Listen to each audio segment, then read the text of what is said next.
রাজধানীর কাউরান বাজারে পর্যাপ্ত পণ্যের পসরা নিয়ে বসেছেন বিক্রেতারা, তবে নেই ক্রেতার ভিড়। ঈদের ছুটি শেষে ঢাকায় ফিরতে শুরু করেছেন কর্মজীবীরা, তবে এখনও সেভাবে তৈরি হয়নি নিত্যপণ্যের বাজার থেকে পণ্য কেনার চাহিদা যোগান তত্ত্বে তাই গেল সপ্তাহের তুলনায় কেজিতে 20 থেকে 60 টাকা কমে মিলছে পটল, বেগুন, সিম সহ বিভিন্ন সবজি।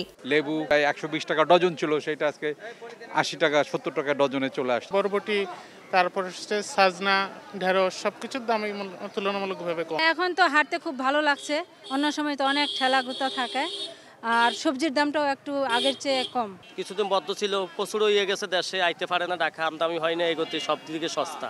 দোকানদাররা পড়ছে এখন মাল লইয়া বিপদে। বটবটি কিনছি 10 টাকা কেজি, রাইতে বেচছি 5 টাকা কেজি, কাস্টমার নাই। রমজানের শেষ দিকে বাড়তে থাকা ব্রয়লারের দামও কমেছে বলে জানান বিক্রেতারা। ব্রয়লার বেচতেছি 195 থেকে 200 টাকা, লেয়ার মুরগিটা বেচতেছি 300-310 টাকা।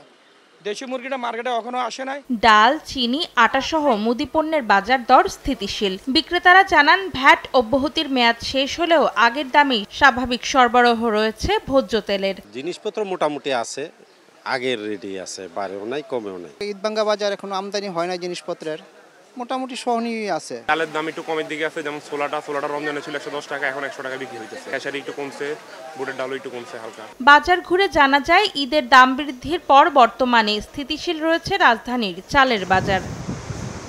অন্তরা সেন, সময় সংবাদ, ঢাকা।